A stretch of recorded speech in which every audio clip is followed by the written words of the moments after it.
नमस्कार दोस्तों, मैं मुकेश आप सभी व्यूअर्स का स्वागत करता हूं आज फिर से नई जानकारी में। आज इस वीडियो में हम बात करने वाले हैं कि मैं एक ऐसी ट्रिक बताने वाला हूं, अगर भारतीय रेलवे इस ट्रिक को फॉलो कर ले तो मैं 100% गारंटी के साथ कह रहा हूं कि जितने भी वेटिंग वाले पैसेंजर हैं वो कंफर्म सीट के साथ ट्रैवल करेंगे और उनको दिक्कत परेशानी नहीं होने वाली है। यानी कि वेटिंग टिकट के ऊपर ट्रैवल करने का मैं 100% सोल्यूशन बताने वाला हूँ। तो चलिए इस वीडियो में पूरी डिटेल से समझ लेते हैं कि कैसे भारतीय रेलवे अगर इस ट्रिक को फॉलो करे तो कंफर्म सीट पैसेंजरों को दे सकती है, वेटिंग वाले पैसेंजरों को दे सकती है, जिससे स्लीपर वाले पैसेंजर भी परेशान नहीं होंगे और जो वेटिंग वाले पैसेंजर है वो बिल्कुल भी परेशान नहीं होंगे। तो चलिए शुरू कर लेते हैं, लेकिन उससे पहले अगर चैनल पे पहली बार आए हो तो चैनल को सब्सक्राइब जरूर कर दीजिएगा। अगर वीडियो अच्छी लगे तो लाइक कर दीजिएगा, हो सके दोस्तों में शेयर कर दीजिएगा ताकि जो ये वीडियो आगे से आगे पहुँच जाए और भारतीय रेलवे तक ये वीडियो पहुँच जाए, जिनसे भारतीय रेलवे को इस आइडिया को फॉलो करने का मौका मिल जाए। तो चलिए जान लेते हैं। सबसे पहले आप ये जान लीजिए कि भारतीय रेलवे में वेटिंग टिकट जो होती है उस टिकट पे अभी के डेट में ट्रैवल नहीं कर सकते, लेकिन कुछ समय पहले तक, आज से 3 से 4 महीने या 5 महीने पहले तक वेटिंग टिकट पे ट्रैवल किया जा सकता था। जो काउंटर वाली वेटिंग होती थी, जो आपको पीआरएस काउंटर से मिलती थी, रिजर्वेशन काउंटर से मिलती थी, उस टिकट पे आप ट्रैवल कर सकते थे, कोई दिक्कत परेशानी नहीं होती थी। लेकिन 4-5 महीने पहले भारतीय रेलवे का एक फैसला आता है जिसमें कहा जाता है कोई भी वेटिंग हो, किसी प्रकार की वेटिंग हो, उस पर आप ट्रैवल नहीं कर सकते, चाहे वो काउंटर वाली हो चाहे ऑनलाइन वाली वेटिंग हो।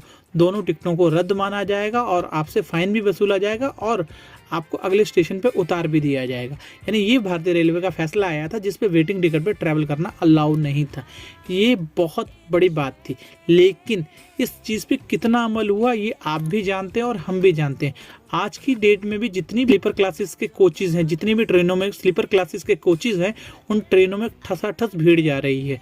उसमें से 30% विदाउट टिकट वाले और 50% वेटिंग वाले जो पैसेंजर होते हैं वो ठूसे होते हैं, जिनसे दिक्कत तो सबसे पहले वो पैसेंजरों को आती है जिनकी कंफर्म सीटें हैं, और दूसरे नंबर पे दिक्कत उन पैसेंजरों को आती है जो वेटिंग वाले पैसेंजर हैं, क्योंकि पैसे तो उनसे लिए गए हैं लेकिन ना उनको सीट मिली है, और सबसे बड़ी चीज़ है ज़मीन पे बैठ के जाते हैं और उनको कोई सीट नहीं मिलती है, ना उनको फ़ाइन भी देना पड़ता है और दिक्कत भी होती है।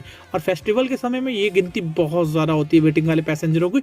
जर्नल से ज़्यादा बुरा हाल स्लीपर क्लास और एसी क्लास में भी होता है।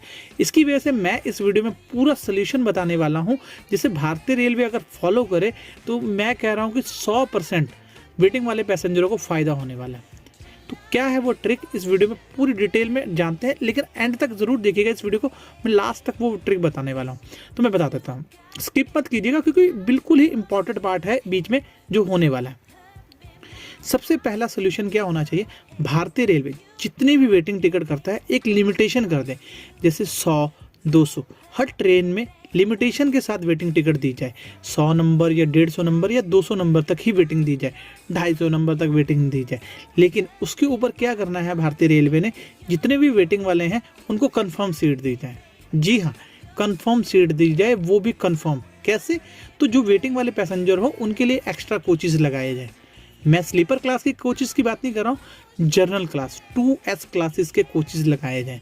जी हाँ, 2S क्लासेस के कोचेज़ लगाए जाएँ जिनमें अप्रॉक्सीमेटली 100 सीट्स होती हैं। यानी 100 नंबर तक के वेटिंग वाले पैसेंजरों को 1 से लेकर 100 तक सीट पे बैठा दिया जाए। जनरल क्लास में तभी दिक्कत परेशानी होती है जब उसमें पैसेंजर ज़्यादा हों। अगर लिमिटेड पैसेंजर हो, 100 पैसेंजरों की सीट पे अगर 100 पैसेंजर हो, तो मैं नहीं कहता हूँ किसी भी पैसेंजर को दिक्कत होने वाली। वो आराम से, बिल्कुल आराम से ट्रैवल कर सकता है, चाहे वो लंबी जर्नी हो चाहे छोटी जर्नी हो, उनको कोई दिक्कत होने वाली नहीं। और सरकार को ये फ़ायदा होगा कि वो 2S वाली सीट्स पे जो स्लीपर क्लास का किराया लेकर ट्रैवल करवा रहा है उनको भी कोई घाटा या नुकसान नहीं होने वाला है। यानी कि जो पैसेंजर जो स्लीपर क्लास में ठूस ठूस के जा रहा है वो जनरल क्लास के, यानी वेटिंग 1 वाले कोचेज़ लगाए जाएँ 2S के, जिसमें आराम से उनको सीट दी जाए और वो आराम से ट्रैवल कर लेंगे। अगर 200 पैसेंजर हैं तो उनको 2 कोचेज़ लगा दिए जाए, जिसमें WL1 और WL2 लगाया जाए, जिसमें 100% सबको सीट नंबर दी जाए। यानी 1 से लेकर 100 तक, और दूसरे कोच में 1 से लेकर 100 तक सबको सीट दी जाए। 2 कोचेज़ लगा दिए जाएँ जिनमें 200 नंबर वेटिंग दी जाती है, और जिनमें 100 नंबर वेटिंग दी जाती है उनमें 1 कोच लगा दिया जाए, जिनसे वेटिंग वाले पैसेंजरों को भी आराम होगा और जो स्लीपर वाले पैसेंजर है वो भी आराम से ट्रैवल कर सकते हैं, और गवर्नमेंट को तो फ़ायदा हो ही रहा है। तो मेरा ये मानना है कि ये भारतीय रेलवे अगर ट्रिक लगाए तो जो वेटिंग वाले पैसेंजर है उनको भी दिक्कत नहीं होने वाली है और गवर्नमेंट को भी नुकसान नहीं होने वाली है। जो वेटिंग वाले पैसेंजर है वो भी खुश हो जाएंगे, क्योंकि लंबी दूरी का सफ़र भी तय करने में अगर उनको सीट भी मिल जाती है, जैसे आरएसी वाले पैसेंजर को मिल जाती है, तो भी आराम से ट्रैवल कर लेते हैं, उनको दिक्कत नहीं होती है। तो इसी तरह वो जनरल क्लास यानी 2S क्लास को अच्छा हाई मेंटेनेंस किया जाए और अच्छी सुविधा दी जाए, तो वो आराम से उसमें वेटिंग वाले पैसेंजर को ट्रैवल करवा सकती है, उनको दिक्कत परेशानी नहीं होने वाली। ये मेरा जो मानना है, मैं 100% गारंटी के साथ कह रहा हूँ कि किसी भी वेटिंग वाले पैसेंजर को इस चीज़ से दिक्कत नहीं होगी कि वो ज़मीन पे बैठ के जा रहे हैं और वो सीट में कंफर्म सीट में जा रहे हैं, तो उनको किस प्रकार की दिक्कत होगी। भले ही वो पैसा एक्स्ट्रा लग जाए, कोई दिक्कत परेशानी नहीं होने वाली। तो ये मेरा मानना है। और भारतीय रेलवे तक अगर ये चाहते हो, ये सुझाव जो है वो भारतीय रेलवे तक पहुँच जाए, तो इस वीडियो को इतना शेयर कीजिए ताकि कल तक ये वीडियो भारतीय रेलवे तक पहुंच जाए। आपसे ये रिक्वेस्ट है, हाथ जोड़ के रिक्वेस्ट है, इस वीडियो को इतना फैलाइए, जो भी वेटिंग वाले पैसेंजर ट्रेन में ट्रैवल करते हैं वो इतना शेयर कीजिए ताकि ये वीडियो भारतीय रेलवे तक पहुंच जाए। तो ये जानकारी आपको कैसी लगी हमें कमेंट में जरूर बताइएगा, और ऐसी इन्फॉर्मेटिव वीडियोस के लिए चैनल को सब्सक्राइब जरूर कर दीजिएगा।